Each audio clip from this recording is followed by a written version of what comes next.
So we are starting today in the book of Genesis, and it makes sense that the key word for this book is beginnings. That's what it says at the beginning. In the beginning, God created the heavens and the earth. And the key verse that we're going to talk about today is from Genesis 22, 17 and 18. I will surely bless you. God is talking to Abraham here. I will surely bless you and make your descendants as numerous as the stars in the sky and as sand on the seashore. Your descendants will take possession of the cities of their enemies, and through your offspring all nations on earth will be blessed because you have obeyed me. The book of Genesis tells us how everything began. It tells us how God brought everything into being, and there was nothing to start with. It starts with God, and that's the best place to start. God is the author of it all, and he says it's all good. Then Genesis quickly describes how humans usher sin into creation and spoil it all. Yet over and over in the 50 chapters of Genesis, we see how God worked to redeem humanity through the imperfect and dysfunctional families of the biblical patriarchs of Abraham, Isaac, Jacob, Joseph, and Judah. Our author is believed to be Moses. That's the tradition. And we know that God did talk to Moses face to face.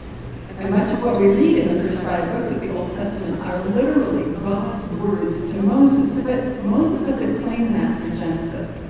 So I'm thinking it's likely that God did not whisper in his ear the stories that we read in Genesis, that they were traditions that were handed down from generation to generation in Israel. A certain amount of later editorial editing, updating does appear to have happened as well, but Moses, we believe, is the author. And the timeline is from creation all the way through about 1800 BC.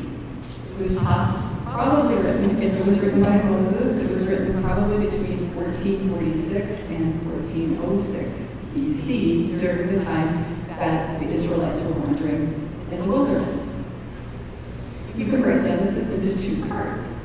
The chapters 1 through 11 part is commonly called the primeval prologue. That won't be in the quiz, don't worry about it. None of the stories in this first section are what I call myth, but neither are they history in the modern sense of eyewitness objective reporting. Rather, they convey theological truths about real events, portrayed in largely symbolic, pictorial, and even poetic literary style. I'm saying that Genesis 1 to 11 is not historical, but it's not conveying falsehood at all. That wasn't the intention. It wasn't intended to be a history book or a science book. Be assured, this primeval prologue of Genesis declares many truths. And I think I have them on this next screen. I have all kinds of things on that next screen. God created everything. That's the first truth.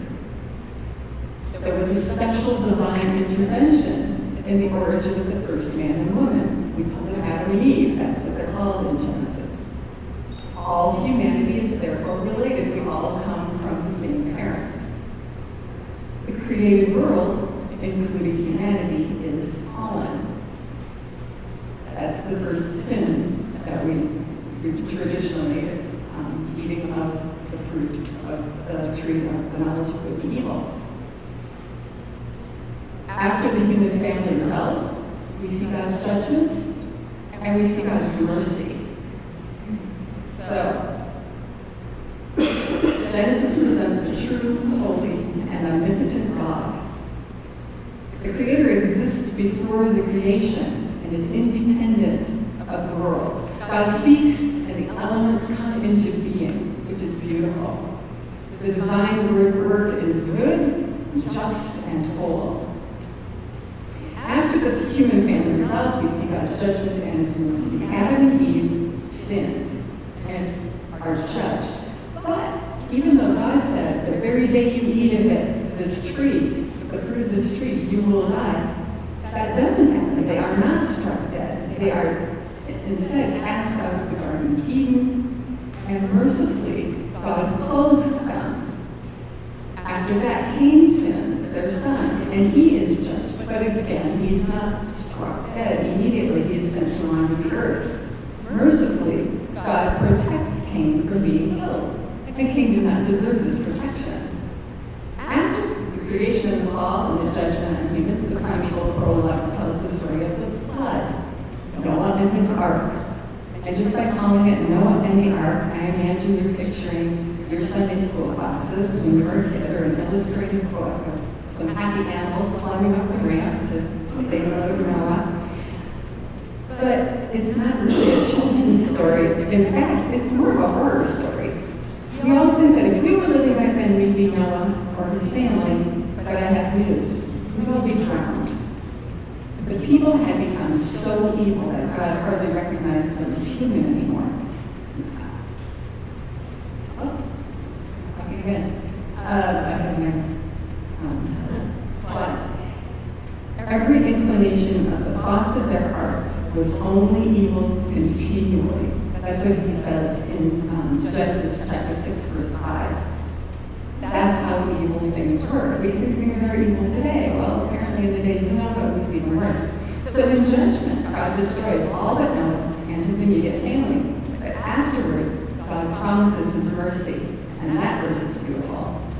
Also in chapter 6, verse 22, as long as earth endures, seed time and harvest, cold and heat, summer and winter, day and night shall not cease. God will not destroy the world. And then the last story in this primeval prologue is about the Tower of Babel.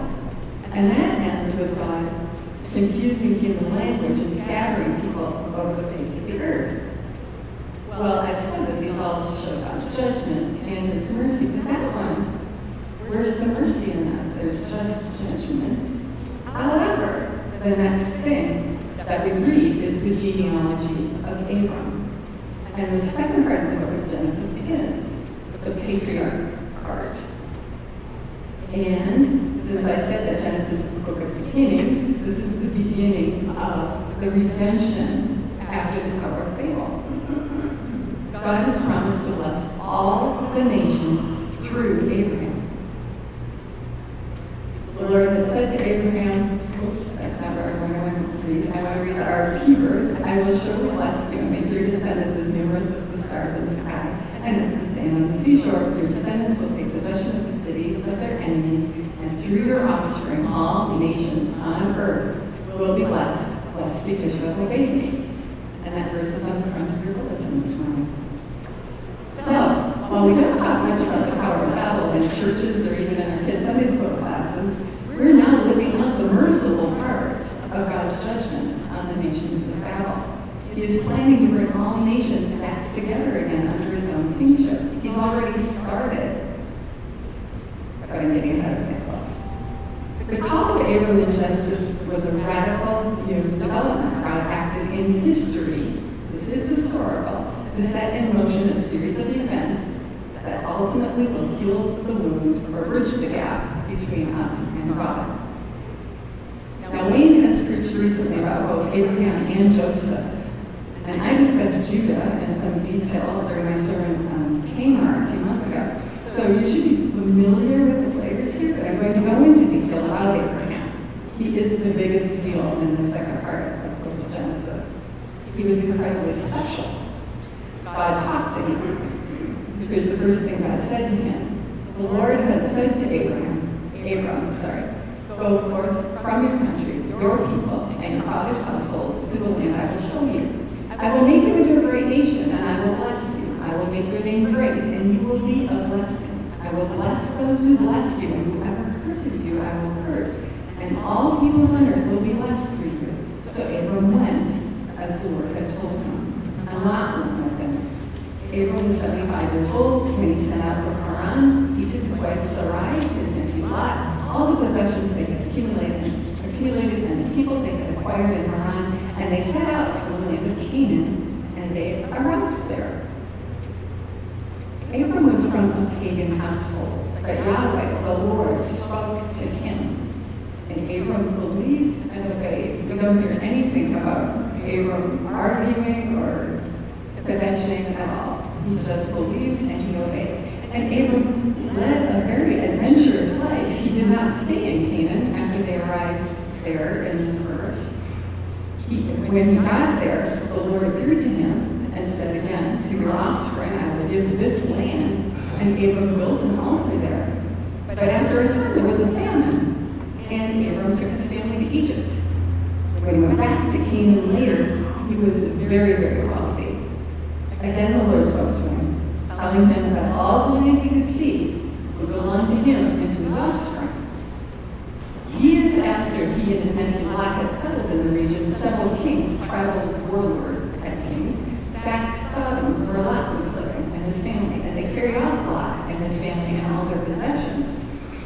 When Abram heard about it, he went after Lot, and he defeated all those warlords, all those kings, and he recovered the goods and brought Lot and his family back. Yes, Abram had adventures. He was blessed by God. He had become a real power broker in the area, except he still didn't have a child, and he still didn't own any of the promised land.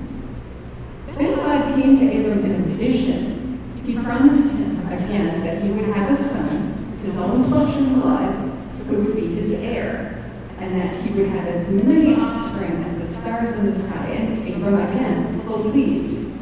The Lord then promised that Abram would possess the land. And Abram said, Sovereign Lord, how did you know that I would gain possession of it? Then something really sort of spooky and mysterious happens. And despite everything that Abram had seen and done, his whole adventurous life must have paled in comparison. The Lord said to him, bring a heifer, a goat, and a ram, each 3 years old, along with a dove and a young pigeon. Abram did what he was told, as he always did. Then he cut all the animals in two, except the birds, and arranged the halves opposite each other. Birds of prey came down to try to take over on these carcasses, but Abram drove them away. Then the sun began to set. It was twilight at that mysterious time of day. Abram fell into a deep sleep. The Bible says a thick and dreadful darkness came over him. The Lord spoke to him again about what would happen to Abram's descendants. They would be enslaved in a country not their own, but they would be freed. And then, when the sun had set and darkness had fallen, a smoking fire pot with a blazing torch appeared and passed between the pieces. On that day, the Lord made a covenant with Abram. Can you imagine? The Lord talked to Abraham, and every time he did, he repeated his promises, but this time was pretty spectacular. Imagine watching a smoking pot, disembodied, and a torch passing through between these dead animals, separated bodies. It reminds me of the pillar of fire and the pillar of cloud that has led the Israelites in the wilderness for several hundred years later. God, it says, on that day, the Lord made a covenant with Abram. And that was the custom of the day, that they would divide animals in half like that, and the parties of the covenant would walk between the hands of the animals and pledge loyalty to each other on pain of death. That's what that signified, those dead animals. They were a vivid reminder of what would happen if one of the parties of the covenant were to violate it. The fact that Abram sees this blazing torch and the smoking pot pass between the carcasses, but he doesn't walk through, suggests that God is making an unconditional covenant with Abram. God knew Abram couldn't keep the covenant, nor could his children. Normally both sides would walk through, promising to be cursed if either side broke the covenant, but God is calling a curse only upon himself. He gave his promise unconditionally. And here's the crux. In fact, the covenant was broken, but not by God. This is the story of nearly all the rest of the books of the Old Testament. God is continually calling out, I want you, Israel, to be my people, and I will be your God. And Israel continued to wander away.